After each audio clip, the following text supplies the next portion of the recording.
తెలంగాణ రాష్ట్ర ప్రజలందరికీ నా ఉదయపూర్వక నమస్కారాలు. తెలంగాణలో జరిగే కొన్ని మన తెలంగాణ రాష్ట్ర గవర్నమెంటు పథకాల వల్ల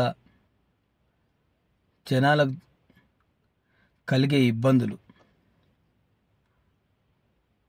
ఒక రెండే ముచ్చటల ఖతం చేస్తా. ఒకటి ఏంటంటే, తెలంగాణ రాష్ట్రంలో ఇందిరమ్మ ఇండ్లు పెట్టిండు రేవంత్ రెడ్డి, మంచిగుంది. ఇందిరమ్మ ఇండ్లు ఇవ్వాలి. ఇందిరమ్మ ఇచ్చే ఇల్లు వల్ల జనానికి కలిగే ఇబ్బందులు ఏంటంటే, బేస్మెంట్లు లేపుకొని బిల్లులు ఇస్తామని ఫస్ట్ చెప్పిన మాట. ఇల్లు లేని వారికి ఎవరికైనా సరే ఇందిరమ్మ ఇల్లు లేకుండా ఉన్న వారికి పక్కా ఇల్లు ఇస్తామని చెప్పిన మాట రేవంత్ రెడ్డి. ఫస్ట్ జరిగేదేంది, ఇల్లు మొత్తమే లేని వాళ్ళకు ఇవ్వాలి కాబట్టి వాళ్ళకి ఇస్తే బాగుంటుందని చెప్పి మేము ఇంతకుముందు కూడా ఒకసారి చెప్పినాం. ఇప్పుడు ఇండ్లు ఉన్న వాళ్ళకి ఇండ్లు ఇస్తున్నారు. ఫస్ట్ విడత, రెండో విడత మొత్తం ఇల్లు లేని అరువులకు ఇవ్వాలి. ఇల్లు ఉన్న వాళ్ళకు సరే కావాలని మొత్తానికి జర అటు ఇటు ఉన్న ఇండ్లకు మూడో విడత ఇస్తే మంచిగా ఉంటుందని మేము కూడా అనుకున్నాం. ఆ ఇచ్చే ఇండ్లు అరువులకు ఇవ్వకుండా ఎవరెవరికే ఇస్తున్నారు. సరే ఏదో డబ్బులు తీసుకుంటామని దీనివల్ల ఇస్తున్నారని కొంత పబ్లిక్ల వాయిస్. సరే తీసుకుంటలేరా అనేది ఆ నాయకులకు, ఆ లీడర్లకు తెలియాలి. నేను ఒకటి ఏమంటున్నానంటే, ఇల్లు లేకుండా మొత్తమే గుడిసెలు ఉన్న వాళ్ళకు, అలాంటి ఆ గుడిసె కూడా లేక ఇబ్బందులు పడుతున్న ఫస్ట్ విడత ఇవ్వాలి. రెండో విడత ఇండ్లు మామూలుగా ఉన్న వాళ్ళకి ఇవ్వాలి. అంటే వర్షాలు వస్తే ఇబ్బందులు పడే కూలిపోయే పరిస్థితులు ఉన్న వాళ్ళకి ఇవ్వాలి. మూడో విడత వాళ్ళని బట్టి ఇల్లుకు వస్తే వాళ్ళు కరెక్ట్ వాళ్ళకి ఇవ్వాల్సిందే అనే విషయాలు ఉన్న ప్రతి ఒక్కరికి ఇల్లు ఇవ్వాల్సిందే, ఇవ్వని మేము కూడా కోరుకుంటున్నాం. ఇప్పుడు జరిగే విషయాలలో ఏంటంటే,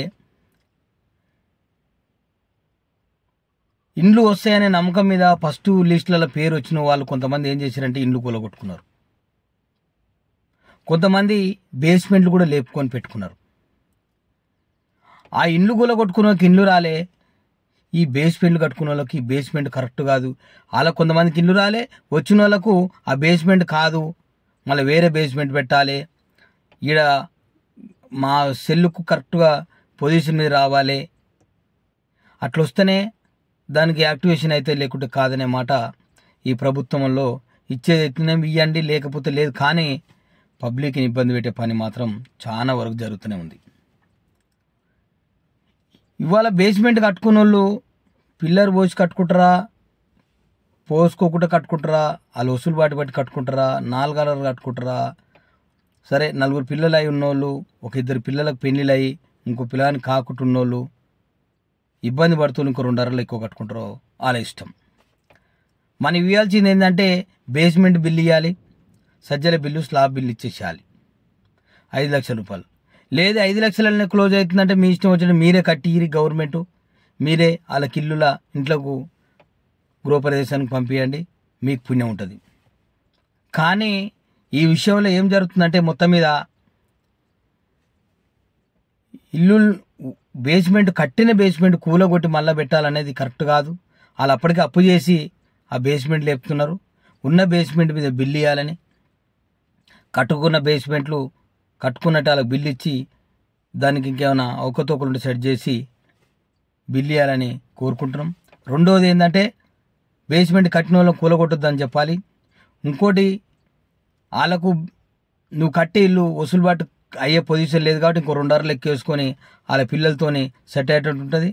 అసలు ఎస్టిమేటు వాళ్ళకు అటు ఇటు ఒక 12-13 లక్షలు అయ్యేటట్టుంది. మీరు ఇచ్చి ఇల్లుకైనా సరే ఒక 5-6 లక్షలు ఇల్లు సొంతంగా పెట్టుకోవాల్సి వచ్చే పరిస్థితి ఉంది. నేనేమంటున్నానంటే, కొంచెం దయచేసి ప్రభుత్వానికి చెప్పేది, లీడర్లకు, నాయకులకు, ఎమ్మెల్యేకైనా ఎవరికైనా చెప్పేది ఒకటే ముచ్చట ఏంటంటే, ఆడ నువ్వు ఇచ్చే ఇల్లు బిల్లులు ఇవ్వండి. మీరు మిగతా వాళ్ళ చేతనైన కాడికి కట్టుకుంటారు.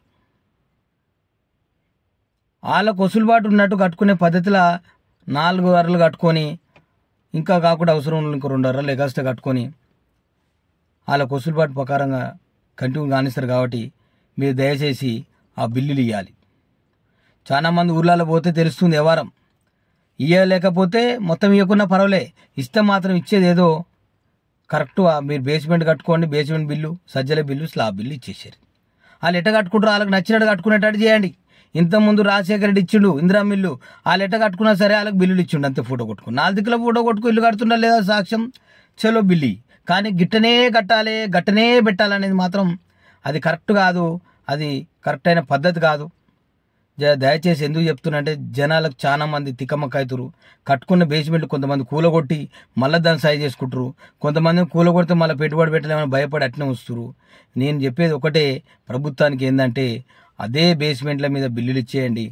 వాళ్ళకి నచ్చినట్టు కట్టుకొని ఆ బిల్లులు సహకరించి ఆ బిల్లులు వచ్చేటట్టు చేయండి. వాళ్ళు ఇల్లు కట్టుకుంటారా లేదా దాన్ని పరిశీలించండి. అంతేగాని దానికి వేరే వేరేగా మార్గాలు పెట్టి వేరే వేరే ఏదేదో సిస్టాలు పెట్టి ఆ జనాన్ని ఇబ్బంది పెట్టకూరి. తెలిసి తెలియని జనం ఊర్లలో పబ్లిక్ నమ్ముతారు, అంతే. నమ్మి మోసపోతారు. కాబట్టి ఇవాళ మీరు నమ్మిచ్చిరు అయిపోయింది. ఆ నమ్మిచ్చిందని జర మంచిగా అదే పద్ధతిలో వాళ్ళకి కంటిన్యూ కానివ్వండి. వాళ్ళకి సరిపోదు మీరు పెట్టే వ్యవహారం. కొంతమంది సరిపోతలేదు. 1-2 పిల్లలు ఉన్నోళ్ళు ఉన్నారు, 4 పిల్లలు పెళ్లి అయిన ఉన్నారు. ఆ ఇంట్లోనే మీరు చెప్పిన దాని ప్రకారంగా సరిపోయే పొజిషన్ లేదు. జనాలలో పోతే తెలుస్తుంది. దయచేసి అర్థం చేసుకోమని చెప్తున్నా. రెండోది ఏంటంటే ఇప్పుడు బస్సు విషయంలోకి వస్తే, బస్సు డ్రైవర్లు చిన్నపిల్ల తల్లిని కూడా చూడకుండా ఆపే కాడ ఆపకుండా ఊర్లలో 1 కిలోమీటర్ దూరాన్ని తీసుకుపోయి ఆపుతారు. చండులో దిగవలసిన వాళ్ళని అక్కడ అంగడిపేట దింపుతారు, బంగారాడ దిగవలసిన వాళ్ళని అంగడిపేటలో దింపుతారు, ఈ అంగడిపేట దిగవలసిన వాళ్ళని బంగారాడ దింపుతారు, చండ్రులో దింపుతారు. ఎక్కడెక్కడ జరిగేది ఇక్కడ చండ్రు మండలమే కాదు, ప్రతి ఒక్క ఊర్లలో జరుగుతుంది. జనాలు చెప్తున్నారు. నేను తెలంగాణలో నా డిస్టిక్ కాకుండా అవతల డిస్టిక్లలో కూడా తిరుగుతాను. నేను అందరు చెప్తున్నారు కాబట్టి చెప్తున్నా. ప్రభుత్వానికి దయచేసి చెప్పేది ఒకటే, నువ్వు బస్సు పిరిపెట్టినవు సరే, నీకు సంబరం ఉంది, ఓకే. జనాలకు కూడా సంబరం ఉంటే జనాలకు నచ్చేటట్టు జర చేస్తే బాగుంటుంది. నువ్వు పెట్టింది జనాల గురించే కాబట్టి, ఆడవాళ్ళ గురించి బస్సు పెట్టినావు ఫ్రీ కాబట్టి, ఆడవాళ్ళు ఏడైతే దిగుతారో ఆడనే దింపాలి, ఏడైతే ఎక్కుతారో ఆడనే ఎక్కించుకోవాలి, ఏడైతే ఆపుతారో ఆడనే వసూలుబాటుగా ఆపాలి. ఇంట్లోకి వెళ్ళేవరకు బస్సు వస్తుంది, దాన్ని ఎదురవుతుంది. ఆపినప్పుడు బస్సు ఆపట్లేదు, బస్ స్టాండ్ కాడ ఉండాలంటే అది కరెక్ట్ కాదు. ప్రభుత్వానికి కరెక్ట్ కాదు ఇది. ఏడనైనా సరే బస్సు చేయి పెడితే బస్సు ఆగాలి, బస్సు ఆగి ఎక్కించుకొని పోవాలి. సార్ బస్సు ఆపి ఇక్కడ అనగానే ఆపాలి, అక్కడ దింపిపోతే బాగుంటుంది అని చెప్తున్నా. దయచేసి ఇది ప్రతి ఒక్కరూ అర్థం చేసుకొని ఇది మన గవర్నమెంట్కి అందేటట్టు ఈ వీడియో షేర్ చేయాలని మనస్ఫూర్తిగా కోరుకుంటున్నా. జనాలందరికీ ఆ గవర్నమెంటు రేవంత్ రెడ్డి అన్న గారు జర ఈ అనుకున్న కోరిక ప్రకారంగా, నేను నా ముచ్చట చెప్తలేను, జనాలకు కలిగే ఇబ్బంది చెప్తున్నా కాబట్టి ఆ జనాలకు కలిగే ఇబ్బంది రాకుండా ఉండాలంటే జర మేము అనుకున్న కోరికలు తీర్చాలని మనస్ఫూర్తిగా కోరుకుంటూ ఈ గవర్నమెంట్కు మళ్ళీ ఒకసారి నమస్కారం చేస్తున్నా. జర మా కోరిక తీర్చాలని నమ్మకంతో ఈ వీడియో పెట్టినా.